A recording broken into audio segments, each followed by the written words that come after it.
हाँ, अब बौद्ध धर्म आ गया।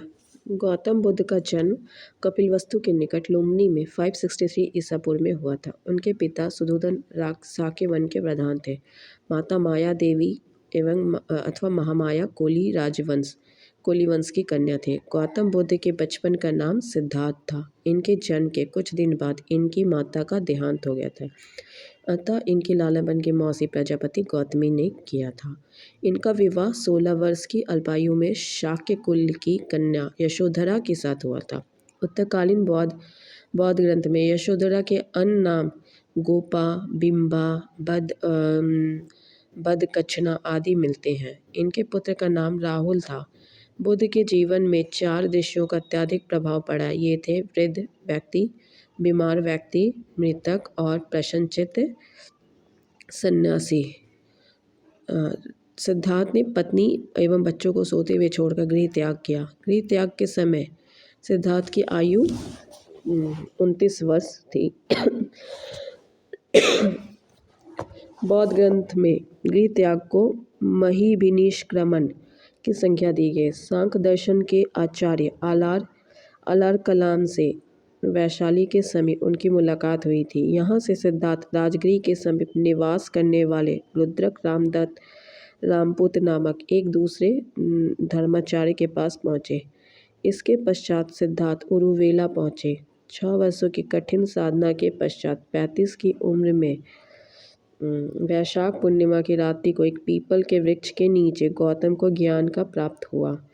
ज्ञान प्राप्ति के बाबत वो बुद्ध कहलाए। बुद्ध का एक अन्य नाम तथागत मिलता है, जिसका अर्थ होता है सत्य और ज्ञान। सत्य है ज्ञान। साक्य जिसका अर्थ है सत्य है ज्ञान जिसका, सत्य है ज्ञान जिसका, सत्य है ज्ञान जिसका। साक्य कुल में जन्म लेने के उन्हें साक्य मुनि कहा गया। ज्ञान प्राप्ति के पश्चात गौतम बुद्ध ने अपने मत का प्रचार प्रारंभ किया। उरुवेला से वे सबसे पहले ऋषिपत्तनम वर्तमान सारनाथ वाराणसी पहुँचे। यहाँ से उन्होंने 5 ब्राह्मण सन्यासियों को उपदेश दिया। इसमें प्रथम उपदेश को धम्मचक्र प्रवर्तन कहा गया। धम्मचक्र प्रवर्तन किया गया। अच्छा, घटना और प्रतीक किया गया। जन्म कमल और साढ़ से है। गृह त्याग घोड़ा, ज्ञान पीपल बोधि वृक्ष, निर्माण पदचिन्ह। राजगीर में उन्हें द्वितीय और तृतीय और चतुर्थ वर्षाकाल व्यतीत किया। मगध के राजा बिंबिसार ने उनके निवास के लिए वेणुवन नामक महाविहार बनाया। राजगीर से चलकर बुद्ध लिच्छुओं की राजधानी वैशाली पहुँचे, जहाँ उन्होंने 5वां वर्षाकाल व्यतीत किया। लिच्छुओं ने उनके निवास के लिए महावन में प्रसिद्ध कुटाग्रशाला का निर्माण करवाया। वैशाली के प्रसिद्ध नगरवधु आम्रपाली उनकी शिष्या बने। भिक्षु संघ के निवास के लिए अपनी आम वाटिका प्रदान की।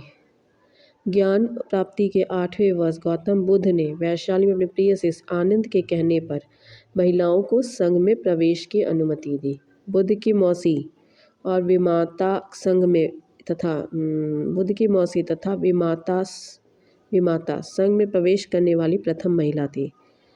देवदत्त बुद्ध का चचेरा भाई था। यह पहले उनका अनुगत बना और बाद में विरोधी बन गया। वह बौद्ध संघ से बुद्ध को हटाकर स्वयं संघ का प्रधान बनना चाहता था, किंतु उसमें सफलता नहीं मिली। बौद्ध धर्म का सर्वाधिक प्रचार कौशल राज्य में हुआ। यहाँ बुद्ध ने 21 वास किए। कौशल राज्य के अनाथपिंडक नामक धनी व्यापारी ने उनकी शिष्यता ग्रहण की और संघ के लिए जेतवन विहार प्रदान किया। भरूच से प्राप्त एक शिल्प के ऊपर इस दान का उल्लेख है। इसमें जेतवन अनाथ पिंड को देती कोटि समितेनकेता लेख उत्कीर्ण मिलता है। कौशल नरेश परंजित ने भी अपने परिवार के साथ बुद्ध की शिष्यता ग्रहण की और संघ के लिए पूर्वाराम नामक विहार बनवाया। बुद्ध ने अपने जीवन के अंतिम वर्षा वैशाली में बिताई। अपने मत का प्रचार करते हुए मिल्लों की राजधानी पावा पहुंचे, जहां वे चुंद नामक लोहार की आम वाटिका में ठहरे। उसने बुद्ध को सुकरमध्व खाने को दिए। इसमें रक्तिसार हो गया। सुकरमध्व। फिर वे पावा से कुशीनगरा चले आए। यहीं पर सुबुध को उन्होंने अपना अंतिम उपदेश दिया। कुशीनगरा नारा मल्ल की राजधानी में 483 ईसा पूर्व में 80 वर्ष की अवस्था में उन्होंने शरीर त्याग दिया। बुद्ध ग्रंथ में इसे महापरिनिर्वाण कहा जाता है। महापरिनिर्वाण सूत्र में बुद्ध के शरीर धातु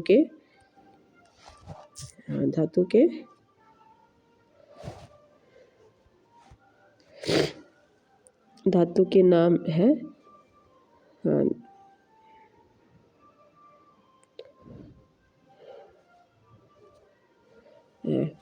फिर मगध नरेश जो इनसे से रिलेटेड थे, कौन कौन इससे रिलेटेड थे, क्या नाम है बौद्ध धर्म से? मगध नरेश अजातशत्रु, वैशाली के लिच्छवी, पावा के मल, कपिलवस्तु के शाक्य, रामगम के कोली, अल्पकल्प के बुली, पिपलन के मोरी, वेठ द्वीप के ब्राह्मण। बुद्ध के प्रथम उपदेश को धर्मचक्र प्रवर्तन की संज्ञा दी है। उनका उपदेश दुख के कारण उसका समाधान से संबंधित है। इसे 4 असत्य कहा गया है। ये है दुख समुदाय, दुख निरोध है, दुख निरोध गामिनी प्रतिपदा। बुद्ध के अनुसार दुख का मूल कारण अविद्या के विनाश का उपाय अष्टांगिक मार्ग है।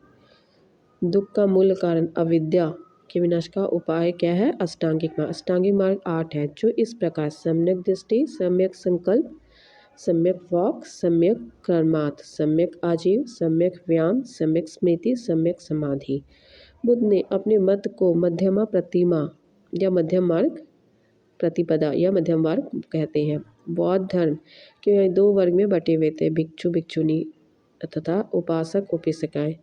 सामान्य मनुष्य के लिए बुद्ध ने जिस धर्म का उपदेश दिया उसे उपासक धर्म कहा गया। बौद्ध धर्म के 3 रत्न हैं, बुद्ध धर्म और संघ। बौद्ध संगति प्रथम बार वाला कब हुआ था? 483 ईसा पूर्व, राजगीर में हुआ था। महाकश्यप इसके अध्यक्ष थे। और किसके काल में होता था? अजातशत्रु में। सेकेंड वाला 383 ईसा पूर्व में, वैशाली में सुबुगामी अध्यक्ष थे और कलोशक के टाइम में। तीसरा वाला 247 ईसा पूर्व पाटलिपुत्रा में हुआ है, मुगली थे और अशोक के टाइम में। चतुर्थ वाला ईसा की प्रथम शताब्दी में कुंडलवन कश्मीर में हुआ था। वशुमित्र अध्यक्ष थे और अश्वघोष उपाध्याय कनिष्क के काल में। परंपरागत नियम में आस्था रखने वालों का संप्रदाय स्थाविर या थेरीवादी कहलाया। इनका नेतृत्व महाकच्चायन ने किया। परिवर्तन के साथ नियम को स्वीकार करने वालों का संप्रदाय महासंघिक कहलाया। इनका नेतृत्व महाकश्यप ने किया। चतुर्थ बौद्ध संगति में महासंघिकों का बोलबाला था। चतुर्थ बौद्ध संगति के समय बौद्धों ने भाषा के रूप में संस्कृत को अपनाया। इस संगति के समय बौद्ध धर्म चतुर्थ बौद्ध संगति के समय बौद्धों ने भाषा के रूप में संस्कृत को अपनाया। इस संगति के समय बौद्ध धर्म स्पष्ट रूप से हीनयान और महायान नामक 2 संप्रदाय में विभाजित हो गया। सर्वास्तिवाद आगे चलकर वैभाषिक और श्रोतांत्रिक में विभाजित हुआ। वैभाषिक मत की उत्पत्ति मुख्य रूप से कश्मीर में हुई। वैभाषिक मत के प्रमुख आचार्य धर्मार्थ घोषक बुद्धदेव वसुमित्र। स्वतांत्रिक संप्रदाय सुत्त पिटक पर आधारित है। शून्यवाद के प्रवर्तक नागार्जुन है, जिसकी प्रसिद्ध रचना है माध्यमिक कारिका। नागार्जुन के अतिरिक्त इस मत के अन्य विद्वान कौन थे? चंद्रकृति, शांति देवी, शांति रक्षक, आर्यदेव आदि। नागार्जुन की तुलना मार्टिन लूथर से की जाती है। हेनसांग ने उसे संसार की 4 मार्गदर्शक शक्तियों में से एक कहा। उसे भारत का आइंस्टीन भी कहा जाता है। चीनी मान्यता के अनुसार नागार्जुन ने चीन की यात्रा वहाँ बौद्ध शिक्षा प्रदान की। विज्ञानवाद अथवा योगाचार संप्रदाय की स्थापना मैत्रेय अथवा मैत्रेयनाथ ने किया। अशंग वशुबंधी ने इसका विकास किया।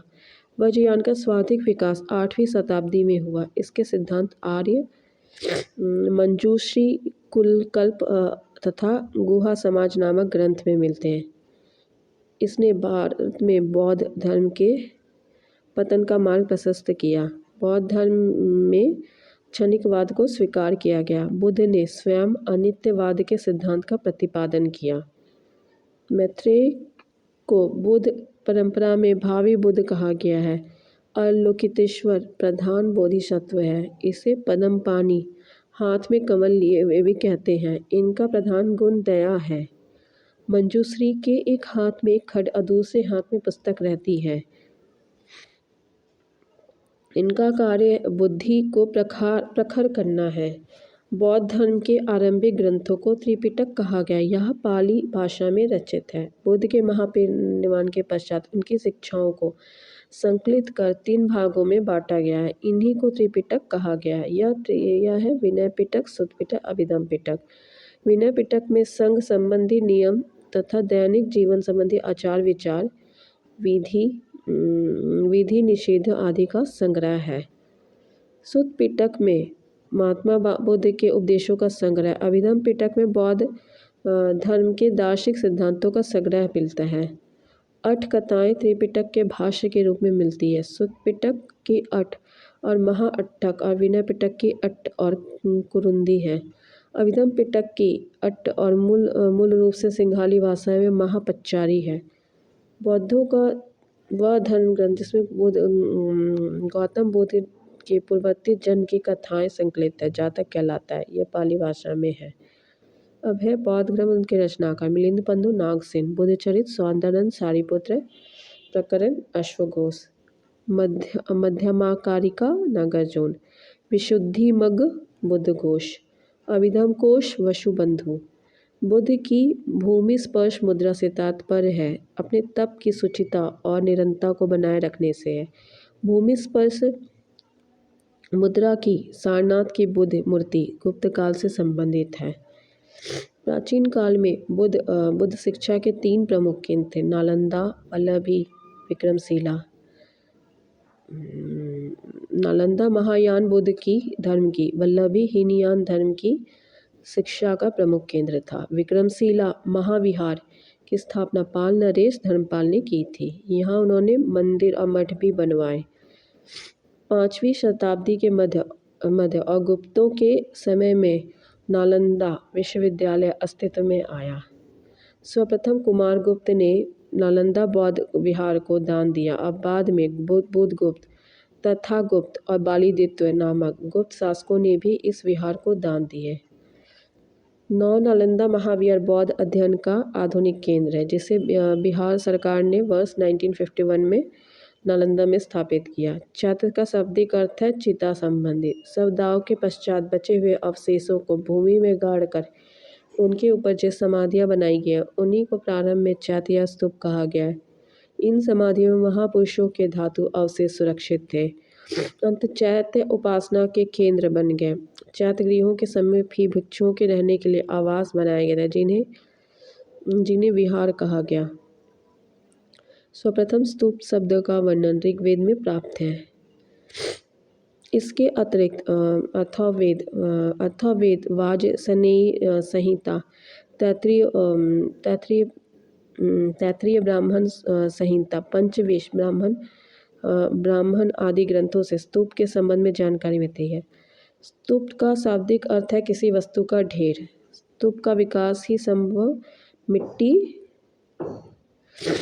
मिट्टी के ऐसे चबूतरे से हुआ जिसका निर्माण मृतक की चिता के ऊपर अथवा मृतक की चुनी हुई अस्थियों के रखने के लिए किया जाता है। कालांतर में बौद्धों ने इसे अपना संघ पद्धति में अपना लिया। इन स्तूपों में बुद्ध अथवा उनके प्रमुख शिष्यों की धातु रखी जाती थी। अंत वे बुद्धों की श्रद्धा उपासना के प्रमुख केंद्र बन गए। स्तूप के 4 भेद हैं, शारीरिक स्तूप, परिभौमिक स्तूप, उद्देशिका स्तूप, पूजार्थक स्तूप। गौतम बुद्ध को एशिया के ज्योतिपुंज के तौर पर जाना जाता है। गौतम बुद्ध के जीवन पर एडविन अर्नोल्ड ने लाइट ऑफ एशिया नामक काव्य पुस्तक की रचना की है। महापरिनिर्वाण मंदिर उत्तर प्रदेश के कुशीनगर जिले में स्थित है। मंदिर में स्थापित भगवान बुद्ध की मूर्ति 1876 में उत्खनन के द्वारा उत्पन्न की गई। इस मंदिर में भगवान बुद्ध की 16.10 मीटर ऊंची मूर्ति लेटी हुई मुद्रा में रखी गई है। यह मूर्ति उस काल को दर्शाती है जब 80 वर्ष की आयु में भगवान बुद्ध ने अपने पार्थिव शरीर को छोड़ दिया, मृत्यु के बंधन से मुक्त हो गया था, निर्वाण की प्राप्ति हुई। अभी क्या हीनयान और महायान में अंतर है। हीनयान का चलिए एक साइड में वो फीचर्स पढ़ लेते पूरा, मतलब जो भी क्या बोलते हैं इनका विशेषता पढ़ लेते। हीनयान का शाब्दिक अर्थ क्या है? निम्न मार्ग। फिर है इसमें महात्मा बुद्ध को एक महापुरुष माना गया है। ये व्यक्तिवादी धर्म है। इसके अनुसार प्रत्येक व्यक्ति को अपने प्रयत्नों से ही मोक्ष प्राप्त करना चाहिए। यह मूर्ति पूजा और भक्ति में विश्वास नहीं करता। इनकी साधना पद्धति अत्यंत कठोर है और यह भिक्षु जीवन का समर्थक करते हैं। इसका आदर्श अहत पद को प्राप्त है। इसके प्रमुख संप्रदाय वैभाषिक और सांत्रांतिक है। अब हम लोग आ गए महायान में। महायान का शब्द उत्कृष्ट मार्ग है। इसमें उन्हें देवता माना जाता है। इसमें परोपकार अथवा परसेवा पर बल दिया गया है। इसका उद्देश्य समस्त मानव जाति का कल्याण है। यह आत्मा और पुनर्जन्म में विश्वास करता है। इसके सिद्धांत सरल और साधारण के लिए सुलभ है। इसमें भिक्षु के साथ सामान्य उपासकों को भी महत्व दिया गया। इसका अर्थ बोधिसत्व है। इसमें प्रमुख संप्रदाय है शून्यवाद, माध्यमिक और तथा विज्ञानवाद, योगाचार। अब है क्वेश्चन आंसर। गौतम बुद्ध का जन्म कब हुआ था? 563 ईसा पूर्व। बुद्ध का जन्म हुआ था लुम्बिनी में। कौन सा नाम बुद्ध का दूसरा नाम था?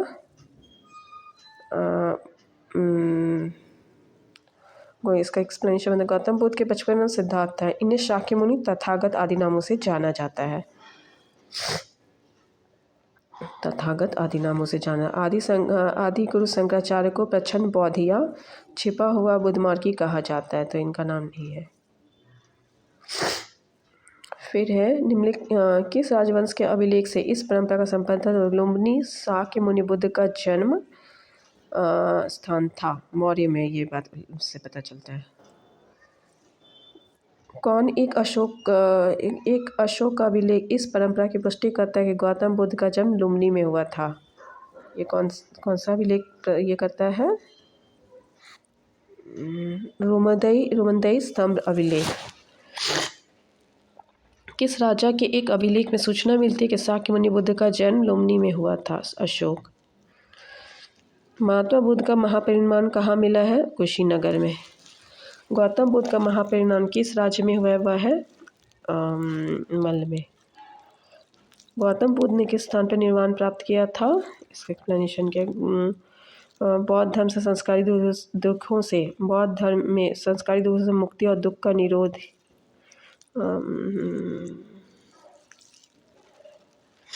इसका आंसर क्यों नहीं दिया कि गौतम बुद्ध ने किस स्थान पर निर्वाण प्राप्त किया? अच्छा, एक्सप्लेनेशन पढ़ते। बौद्ध धर्म से संस्कारिक दुखों से मुक्ति और दुख निरोध को ही निर्वाण माना गया। बुद्ध को संसारिक दुखों से मुक्ति यानी निर्वाण ज्ञान प्राप्ति के समय प्राप्त हुआ था, जो कि बोध गया में है। क्वेश्चन क्या है? गौतम बुद्ध ने किस स्थान पर निर्वाण प्राप्त किया था? अच्छा, महापरिनिर्वाण हुआ था उसका, डेथ का। निर्वाण तो हुआ था बोध गया में। महात्मा बुद्ध का महापरिनिर्वाण किसके गणतंत्र में हुआ था? मल्लों के। महापरिनिर्वाण मंदिर अवस्थित है कुशीनगर में। निम्नलिखित में से किसका संबंध बुद्ध के जीवन से है? कौशल और मगध का। गौतम बुद्ध द्वारा अपने धर्म में दीक्षित किया जाने वाला अंतिम व्यक्ति कौन था? सुभद्र था।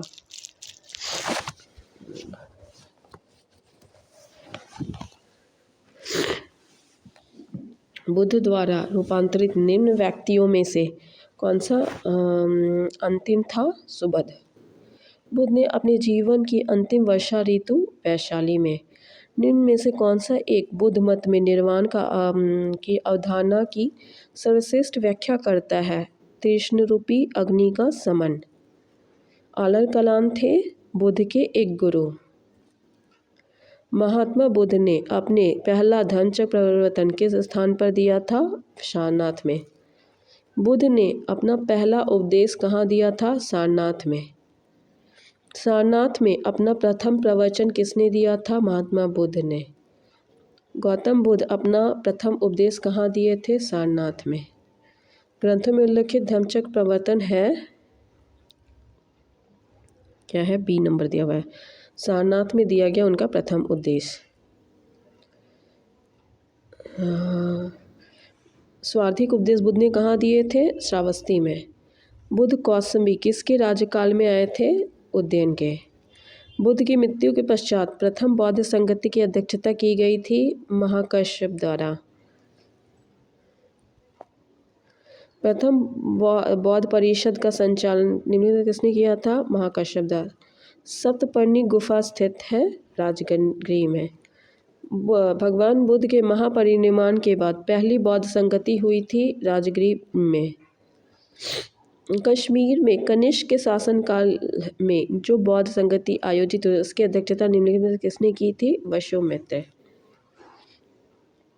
बौद्ध धर्म की महायान शाखा औपचारिक रूप से किसके शासनकाल में प्रकट हुई है? कनिष्क। कनिष्क के शासनकाल में बौद्ध सभा किस नगर में आयोजित की गई थी? कश्मीर में। किस शासक के काल में चतुर्थ बौद्ध संगति का आयोजन कश्मीर में हुआ था? कनिष्क का। चतुर्थ बौद्ध संगति हुई थी कनिष्क के काल में। सेम क्वेश्चन है। क्या है? बुद्ध क्या है? कौन कौन सी विशेषता महायान बुद्ध की है? महायान बुद्ध से कौन कौन सा है? तो बुद्ध में देवतारोपण, बोधिसत्व के पथ पर चलना, मूर्ति उपासना और अनुष्ठान, तीनों ही सही है। निम्नलिखित 4 स्थानों में बुद्ध संगतियों का सही कालक्रम क्या क्या है? सबसे पहले राजगृह, फिर है वैशाली, फिर है पाटलिपुत्र, फिर है कुंडलवन। द्वितीय बौद्ध संगति का आयोजन हुआ था वैशाली में। तृतीय का पाटलिपुत्र में। प्रथम बौद्ध संगति किसके काल में हुआ था? अजातशत्रु। और फिर है वही है, हुआ कहाँ था प्रथम वाला? तो राजगीर में। द्वितीय किसके काल में? कालाशोक के काल में है। फिर मैचिंग है। महात्मा बुद्ध का जन्म 563 ईसा पूर्व में कपिलवस्तु के समीप लुम्बिनी में हुआ था। बोधगया में वैशाख पूर्णिमा की रात को उन्हें ज्ञान प्राप्त हुआ था। काशी के ऋषिपत्तनम सारनाथ में उन्होंने प्रथम उपदेश दिया था। कुशीनगर उनका निधन है जिसे बौद्ध धर्म में महापरिनिर्वाण कहा गया है। भारतीय कला में बुद्ध के जीवन की किस घटना को मृग सहित चक्र कहा गया है? प्रथम उपदेश को सम्मिलित करना है। जन्म कमल, प्रथम वचन, धर्मचक्र प्रवर्तन, महाबोधि, बोधि वृक्ष, गृहत्याग, घोड़ा। करमापा लामा तिब्बत के बुद्ध समुदाय किस वर्ग से थे? कंग्यूपा से। फिर क्या है? महात्मा बुद्ध के संबंध निम्नलिखित में से कौन सा सही है? चारों सही है। उनका जन्म कपिलवस्तु में होता। उन्होंने बोधगया में ज्ञान प्राप्त किया था। उन्हें वैदिक धर्म में अस्वीकार किया था। उन्होंने आर्य सत्य का प्रचार किया था। बोधगया में महाबोधि मंदिर बनाया गया था जहां गौतम बुद्ध को ज्ञान प्राप्त था। बोधगया में बोधि वृक्ष अपने वंश की इस पराकाष्ठा पे था। पंचम। निम्नलिखित में से कौन सा बौद्ध पवित्र स्थल निर्जना नदी पर स्थित है? तो बोधगया निर्जना नदी पर है। बोधगया निर्जना नदी है। बुद्ध के उपदेश किससे संबंधित है? आचरण की शुद्धता, पवित्रता से। कौन बुद्ध के जीवन काल के से ही संग होना चाहता था? देवदत्त, उसका चचेरा भाई। गौतम बुद्ध ने अपनी मृत्यु के उपरांत बौद्ध संघ के नेतृत्व के लिए निम्न में से किसे नामित किया था? किसी को नहीं। इसका एक्सप्लेनेशन पढ़ते हैं। कुशीनगर मल्लों के सालवन के विश्राम के दौरान अपनी मृत्यु से पूर्व बुद्ध ने भिक्षुओं को निकट बुलाकर धम्मोपदेश कहा दिया। आनंद, शायद तुम ऐसा सोचो कि हमारा शास्त्र चले गए, अब हमारा शास्त्र नहीं है। आनंद, ऐसा मत समझो, मैंने जो धर्म और विनय किए हैं मेरे बाद वही तुम्हारे शास्त्र होंगे। इस प्रकार स्पष्ट है कि बुद्ध ने अपनी मृत्यु के उपरांत बौद्ध संघ के नेतृत्व के लिए किसी को नामित नहीं किया था, बल्कि अपने उपदेशों को ही मार्गदर्शक बताया। अष्टांग मार्ग की संकल्पना अंग है धम्मचक्र प्रवर्तन सूत्र की विषय वस्तु का। गौतम बुद्ध के बारे में क्या सत्य है? महात्मा बुद्ध कर्म सिद्धांत में विश्वास करते, वे आत्मा में विश्वास ना करते हुए पुनर्जन्म में विश्वास करते थे, पुनर्जन्म। बुद्ध के अनुसार चरित्र का पुनर्जन्म होता है, कर्म का पुनर्जन्म होता है। वे निर्वाण प्राप्ति में भी विश्वास करते थे, किंतु ईश्वर की सत्ता में विश्वास नहीं करते थे। बौद्ध संघ की भिक्षुणी के रूप में स्त्रियों में प्रवेश की अनुमति बुद्ध द्वारा दी गई थी वैशाली में। त्रिपिटक क्या है? बुद्ध के उपदेशों का संग्रह। त्रिपिटक ग्रंथ किस धर्म से संबंधित है? बौद्ध धर्म से।